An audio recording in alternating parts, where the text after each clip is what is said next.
I'm Cris Bloyd.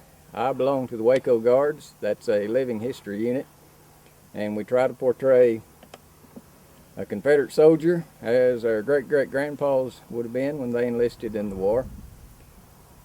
When the call went out for Texas volunteers and our ancestors volunteered, went into the war in the early years. Of course, all the states were unprepared. Arms were what was ever in the state arsenals. And I have two rifles here today, and I'll show you both of them.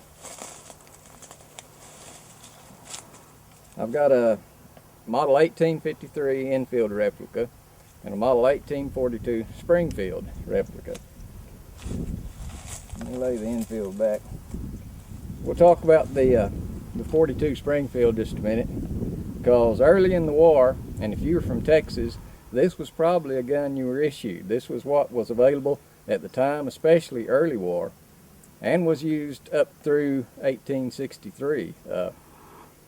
This gun saw action in all over the Trans-Mississippi area, this side of the war. It was also used in the Battle of Gettysburg. It saw quite a bit of use. It is a 69 caliber smoothbore. When arm development caught up to the times, the only difference between this and the flintlock rifle used in the Revolutionary War is the lock. We adopted the 69 caliber because that's what our French allies used in the Revolutionary War. Of course, at that time, this would have been a flintlock and considerably more difficult to maintain under field conditions, especially in damp weather. So by the time this gun technology caught up to this gun, the flintlock was replaced with a percussion lock, which takes a percussion cap here and made it pretty well an all-weather firearm. But it's still a smoothbore, and by that there's no rifling in it. This rifle was good, well, this musket was good up to about 80 yards. That's about all I could count on to reliably hit a man. And I will show you what a cartridge for it would have looked like during Civil War times and how they were used.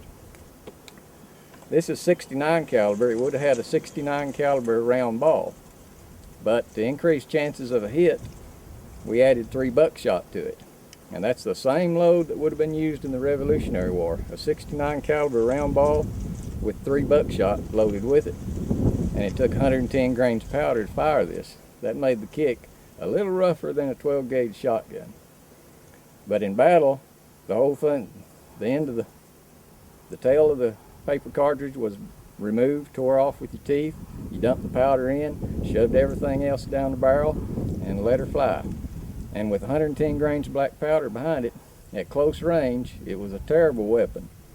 Sometimes we would load these with just buckshot and make it equivalent to a modern shotgun. Real effective in trench warfare, real effective up close.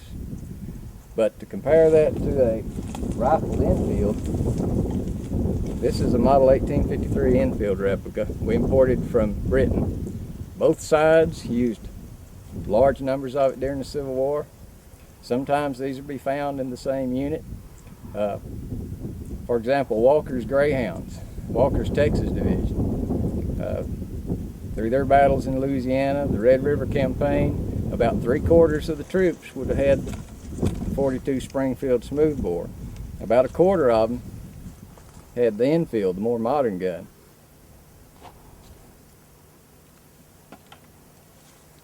But to compare the two, with the round ball, with the smoothbore, at 100 yards, this gun shoots about a 36-inch group.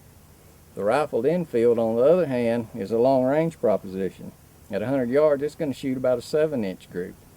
It has sights graduated up to 800 yards. The 42 Springfield, on the other hand, has no rear sights at all. And this is the type of gun which, if your grandpa came from Texas early in the war, this is what he had to depend on. And up close, he could do a lot of damage with it.